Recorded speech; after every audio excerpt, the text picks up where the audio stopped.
اعوذ باللہ من الشیطان الرجیم بسم اللہ الرحمن الرحیم۔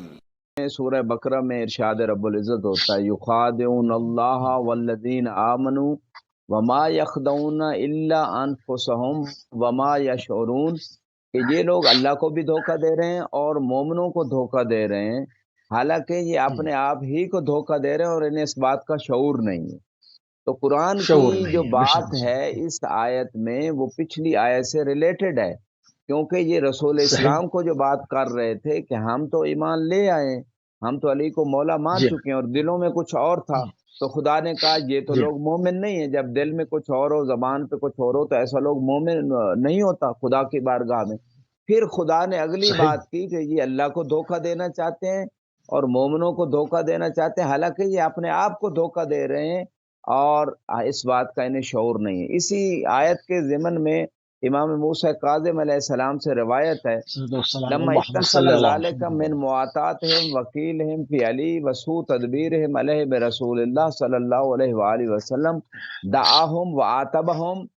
کہ رسول اسلام کو جب اللہ نے یہ وحی کی کہ یہ مومن نہیں ہے، زبان سے کچھ کہہ رہے ہیں دل میں کچھ ہے، تو آپ نے ان لوگوں کو بلایا اور تنبیہ کی ان کو، اور ان کو متنبہ کیا کہ آپ یہ کیا کہہ رہے ہو، زبان پہ کچھ اور دل میں کچھ اور۔ کچھ لوگ یہ کہتے ہیں نا کہ اگر رسول اسلام صلی اللہ علیہ وآلہ وسلم جانتے جو تھے ایسے لوگوں کو، منافقین کو، تو پھر ان کو دور کیوں نہیں کیا، ان کو تنبیہ کیوں نہیں کی؟ تو یہ آیتیں بتا رہی ہیں کہ تنبیہ کی اور بار بار کی اور ان کے اوپر عتاب کیا، ان کو ملامت کیا۔ فاجتہدوا فی الایمان، تو پھر انہوں نے جہد کی اور بڑی کوشش کی اور کہا نہیں تو ہم تو مومن ہیں، ایسی تو کوئی بات ہی نہیں۔ فقال اولہم یا رسول اللہ واللہ ما اعتددت بشیء اعتدادی بہذہ البیع، ان جو ایک گروپ تھا ان میں سے پہلے نے ایک شخص نے یہ کہہ دیا کہ یا رسول اللہ میں نے تو اپنے لیے اس بیعت غدیر سے بڑی کوئی چیز تیار رکھی نہیں، میرے لیے تو یہ سب سے بڑا سرمایہ ہے۔ وَلَقَدْ رَجَوْتُ أَنْ يَفْسَحَ اللَّهُ بِهَا لِي فِي قُصُورِ الْجَنَّاتِ،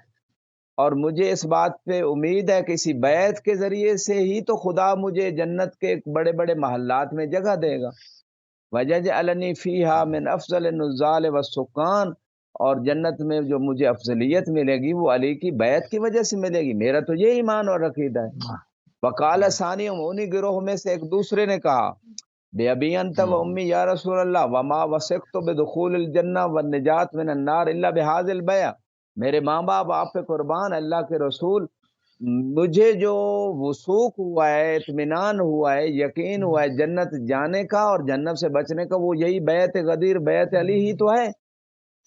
اور پھر کیا ہوا؟ واللہ ما یسرنی ان نقضتها و نقصا اور نقصت بعد ما اتیت من نفسی ولو ان لی طلع ما بین الثرى الى العرش لعلی رتبہ و جواہر فاخرہ۔ تو اس کے بعد اس دوسرے نے کہا کہ اگر ثرا اور ثریا کے درمیان بہت بڑے بڑے جواہر سے بھر دیا جائے اور مجھے کہا جائے کہ یہ بیعت سے ہاتھ اٹھا لو، تو میں ایسا نہیں کروں گا، جواہر و لال و جواہر کو چھوڑ دوں گا۔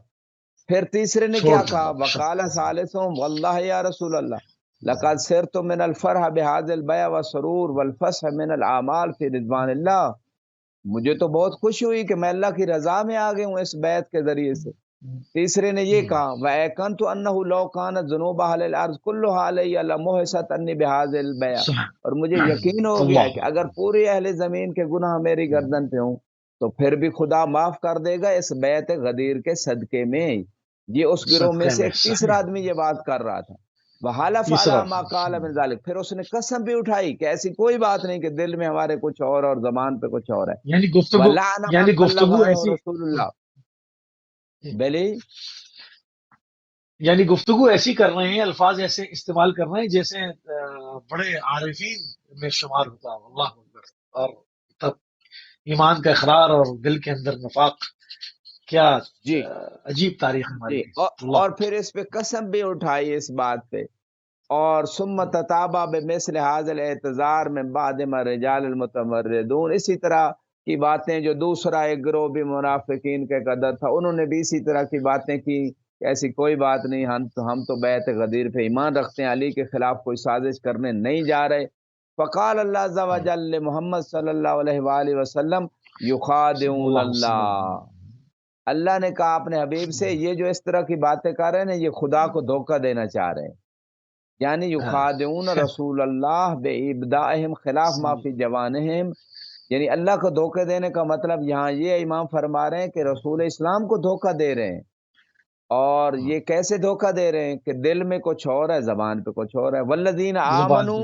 اسی طرح اللہ اور اللہ کے رسول کو دھوکہ دینے کے ساتھ ساتھ مومنوں کو دھوکہ دے رہے ہیں، اور مومنوں میں سب سے بڑی شخصیت کون ہے؟ جو سردار ہیں مومنوں کے، سیدہم و فاضلہم علی ابن ابی طالب علیہ السلام، ان تمام مومنوں کے سردار علی ابن ابی طالب کو یہ دھوکہ دے رہے ہیں کہ ہم تو آپ کی بیعت پہ ایمان لے آئے ہیں۔ وما یخدعون الا انفسہم، یہ تو اللہ کہہ رہے ہیں فقط اپنے آپ کو دھوکہ دے رہے ہیں، نہ یہ اللہ کو دھوکہ دے سکتے ہیں، نہ رسول کو، نہ علی ابن ابی طالب علیہ السلام کو۔ وما یضرون بتلک الخدیعہ الا انفسہم فإن اللہ غنی عن نصرتہم، یہ اس دھوکے سے اپنے آپ کو دھوکہ دے رہے ہیں اور خدا ان کی مدد کا محتاج ہی نہیں ہے۔ ولولا امہالہم لما قدروا علی شیء من فجورہم وطغیانہم، اگر ان کو مہلت دینا مقصود نہ ہوتا تو یہ جو ان کی بغاوت اور طغیان ہے اور سرکشی ہے یہ کبھی نہ کر سکتے۔ وما یشعرون ان الامر کذالک، اور انہیں اس بات کا شعور نہیں ہے، وان اللہ یطلع نبیہ علی نفاقہم وکفرہم وکذبہم، اور اللہ سبحانہ و تعالیٰ نے ایسے گروہ کے کفر و نفاق اور جھوٹ کے اوپر اپنے نبی کو مطلع کر دیا۔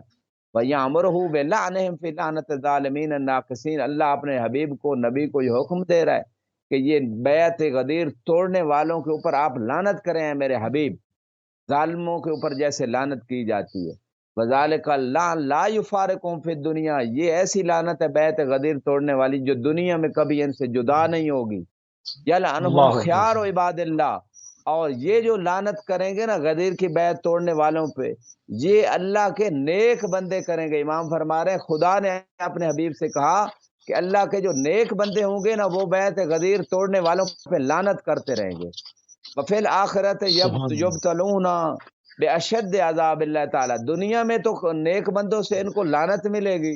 اور آخرت میں اللہ کے شدید عذاب میں یہ لوگ بیعت غدیر توڑنے والے مبتلا ہوں گے۔ الأجل الأجل